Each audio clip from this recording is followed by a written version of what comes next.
was sent so he can wrestle with the devil. Am I right? Anybody ever heard that story? Yeah, Jesus had to come because we was going to end up busting hell wide open. Am I right? I told you some time ago, I'm going to tell you tonight. It wasn't a hell or heaven issue. It was a life and death issue. Big difference. Jesus said, if you had a son, you have life. He didn't say if you had a son, you had heaven. He said, if you have me in your life, you have life. Over and over through the Gospels. He kept saying, he that has the Son has the Father. So he was trying to tell us something. It's a life issue. He was trying to reconnect us to our life source. Remember, the Son of Man didn't come to the Son of Man didn't come to destroy life. Right. Oh, but most of the church wanted to destroy life. But the Son of Man didn't come to destroy life. He came to offer himself as the supreme offering for life. Yes. Yes. Amen. Amen. Amen. Amen? Amen. I'm just bringing the Bible to you. This is nothing new. I'm not twisting scriptures. That's what the scriptures say. Those that are watching us on whatever venue. I'm just trying to let you know that we've been gravely mistaken. Yes. And that's why sin means mistaken identity. We've put on an identity that has been contrary to the New Testament. But God has straightened up the decibels. He's straightened up the wavelength. We're going to begin to receive from God with the right broadband. Our broadband is a little suspect. Remember back in the days when you first got on the internet? Who I said, oh, you never heard it through the phone? Remember how you had to put you had to plug it into the phone jack. And it was slow. Am I right? Wasn't it slow? When I told Tawana was telling me about getting on the internet, and I was like, man, it took a long time. Nobody could get a call through. My daughter used to get mad because I was plugging the phone jack up. They couldn't get on it. But that was one way. Now, we got a more excellent way. Yes. Got a Wi-Fi. Yes. We're connected to the same person, but on a higher frequency. Yes. Yes. Yes. Without all the conflict, without all the distortion. That's what we're doing. Yes. You get what I'm saying? And that's what God is requiring us in this hour. Now you can just fast. You get on that phone. You're on the net. You can be on the internet. Nobody in the house know. Just a slight 10 or so years later, everybody can connect now. In the privacy of wherever you are. You have to run home and plug it in. Now you can do it no matter where you are. This is what I'm trying to say. So I'm setting the backdrop because I'm getting ready to go Wi-Fi. All right. Okay, we're going to hit something. Because most of us think that when we heard that word predestinate, and I told you last week, most of us heard it as it's two different, it's Arminianism, and we thinking, man, that means certain people gonna make it in, and other people ain't, right? Yeah, and so it's a couple of ways that they do it, the tulip principle and all that other stuff. I don't want to be theological, but it said that certain people gonna make it in, and then some are not. But my Bible helped us out tonight. All right. What? And the screen too. It ain't a salvation question. Come on. Predestined is not. It says predestined to be conformed to the image of His Son. Yes. So we've been predestined to take on an identity. So predestination in light of the kingdom is an identity issue. Am I right? Y'all wrestling with it, huh? Yeah, it's the true stuff, man. I'm getting ready to give you a definition in a second. Don't go too fast. I'm getting ready to give you, she got a quick finger. She'd be like, but the word predestinate is in our Strong's Concordance. So if you got Wi-Fi, for real, you can get in your car after service and pull it up. What Apostle? Yeah. Yeah, we got speed to this. Now go to the word. Go bring it on up on the screen for me. Predestination. Or predestinate. You know, it's the word pre is before. Y'all know that, right? Destination is he already predid it beforehand. Destiny is the goal, a purpose, right? And so we just leave it on the English understanding. But there's a deeper understanding. Because you got to look at the two words, pro, horizo.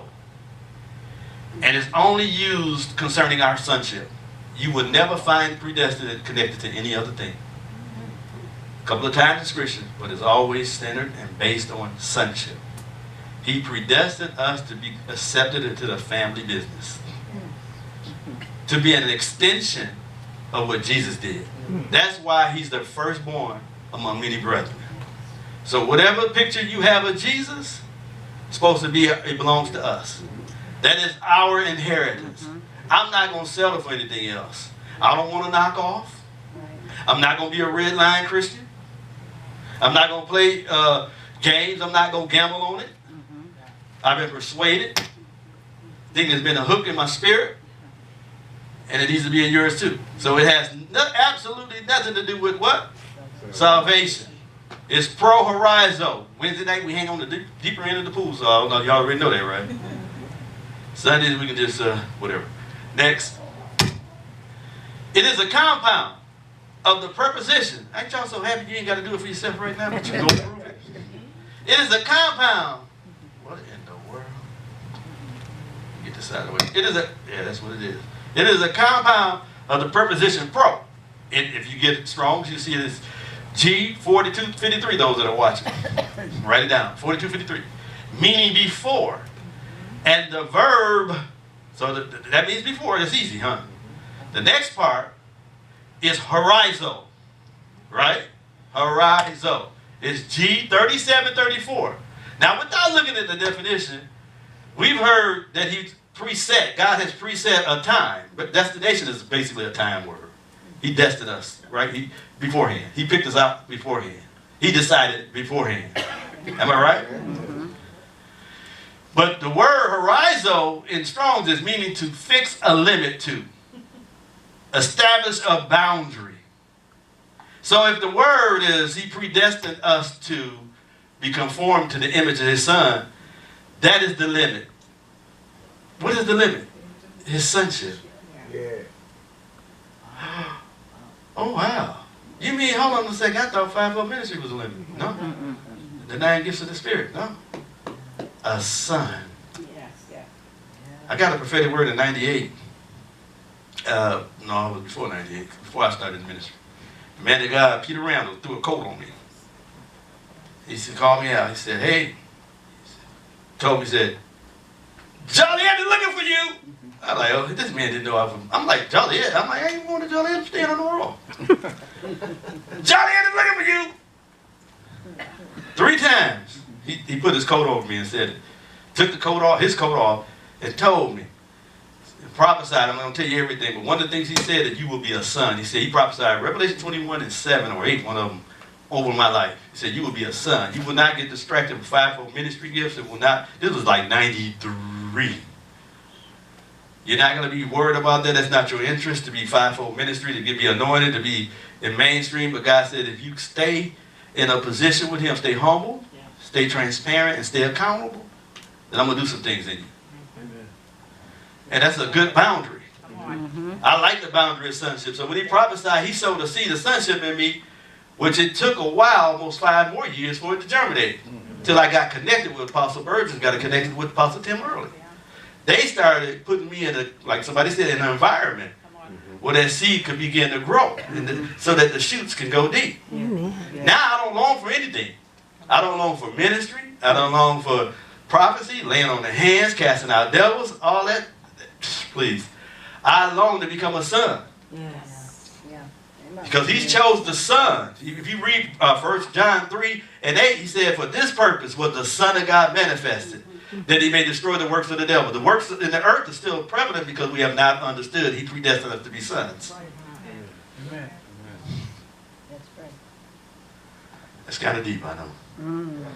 So he established a boundary, the boundary for the church, for the elect of God, for the ecclesia, not the institutional church.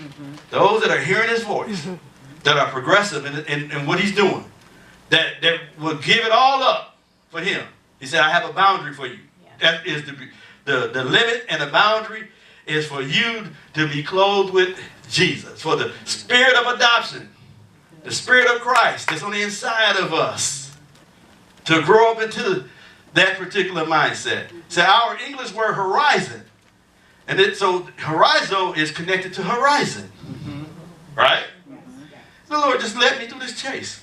So I looked up horizon, and it says our English word horizon, the boundary that sets the limit to how far we can see. You can look up on a horizon. And wherever you are, every horizon has a different imprint. Yes. Yes, it does. Depending on your height and your position. Wow. Our English word horizon, the boundary that sets the limit to how far we can see. Next. In essence, our natural understanding of this word is a word called horizon. It's from the vantage point where the earth rises up to meet the heavens. Where the who? The earth rises up to meet the heavens. Don't that sound like some people you know? Don't that sound like some people that you know that are rising up so they can meet the heavens? That's the horizon. We have a whole new horizon. The landscape has been incorrect for so long because we thought if I could just do this, if I could just do that. It ain't even about all that stuff. There's so many things, a proliferation of different junk that's been spewed out over the body. And everybody want to go back to the weak and regular things. They want to go back to being a Hebrew Israelite. They want to go back to the law. They want to say we're Jews. And if you study anything about Jewish people or Jewish theology, you are a replacement theologian.